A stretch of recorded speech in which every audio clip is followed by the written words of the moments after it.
अस्सलाम वालेकुम students, how are you? I hope you are all fine. आज हम इंग्लिश का पेपर डिस्कस करेंगे जो फेडरल बोर्ड से एफिलेटेड हैं। उनका पेपर करीब ही है, आई थिंक ट्यूसडे को पेपर है, जो कमिंग ट्यूसडे है। तो उसमें जो इम्पोर्टेंट चीज़ें हैं वो हम डिस्कस करने लगे हैं। अगर ये आप वीडियो ध्यान से एंड तक सुनते हैं तो उम्मीद करता हूँ कि आपकी 100% प्रिपरेशन हो जाती है, जिसमें आपके फर्स्ट क्वेश्चन एमसीक्यूज़ है। एमसीक्यूज़ में अगर आप transitional devices, phrases, clauses, figure of speech, types of sentences, parts of speech and conditionals, ये जितने भी पार्ट्स ऑफ स्पीचेस और जितने भी मतलब ग्रामेटिकल चीज़ें अगर आपकी अच्छे से प्रिपेयर्ड हैं तो आप पेपर में 100% क्लियरेंस कर सकते हैं अपने एमसीक्यूज़ में। उसके अलावा मेरी बहुत सी वीडियोस बनी हुई हैं, जितनी भी ये ग्रामर की चीज़ें हैं, आप टॉपिक का नाम लिखें तो आपको वो उसका टॉपिक के रिलेटेड जो है वो वीडियो मिल जाएगी। नेक्स्ट है सब्जेक्टिव। सब्जेक्टिव में comprehension and summary writing important units जो हैं वो ये हैं जिनमें से आपका पैसेज जो आ सकता है और क्वेश्चन आंसर्स आप वो अटैम्प्ट करोगे, जिसमें lesson from the battle of Uhud, tourism attraction in Pakistan, gender inequality and it's implications, क्योंकि जेंडर इनइक्वालिटी का जो है लास्ट टाइम भी क्वेश्चन आया हुआ था, उन्होंने इसी में से पैसेज दिया था और इसी के रेलेवेंस क्वेश्चन थे।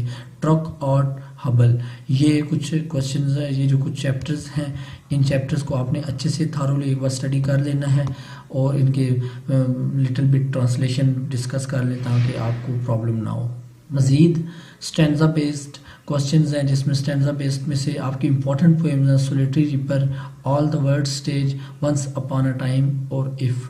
ये बहुत ही इंपॉर्टेंट है। अगर आप इन पोएम्स को अच्छे से इनके स्टैंजाज, इनके ऑथर नेम, इनके जितने भी मतलब स्टैंजाज, उनको ट्रांसलेशन को तैयार कर लेते हैं तो आपको आइडिया हो जाएगा कि ये जो क्वेश्चन पूछे गए ये किस पोएम में से हैं। बाकी मेटाफर, सिमिली और मेन थीम समरीज जो हैं वो आपको आनी चाहिए, ताकि आप स्टैंजा सिर्फ देखें तो आपको आइडिया हो जाएगा कि क्या है, फिर इंसान जो है वो डिस्कशन अपने पास से मेंशन कर सकता है।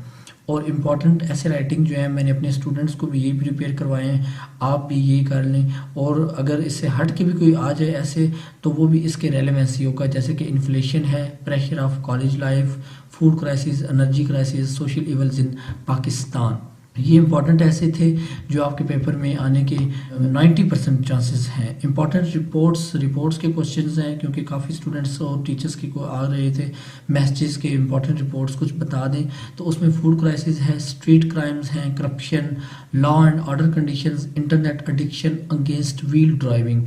ये रिपोर्ट्स हैं जो आपने मतलब अच्छे से प्रिपेयर कर लेनी है। तो उम्मीद करता हूँ कि आपने इस पेपर को अच्छे से सुना होगा और ध्यान से समझा होगा कि कौन सी चीज़ें इंपॉर्टेंट हैं, इंपॉर्टेंट नहीं है वो डिसमिस कर दें, क्योंकि अब बहुत शॉर्ट पीरियड ऑफ टाइम है। तो इस शॉर्ट पीरियड में अगर आप ये जो डाटा आपको बताया ये अच्छे से प्रिपेयर कर लेते हैं तो मैं उम्मीद करता हूँ कि आप फेडरल बोर्ड के ये इंग्लिश का पेपर जो है 100% जो है पास कर लेंगे। तो अब तक के लिए इतना ही।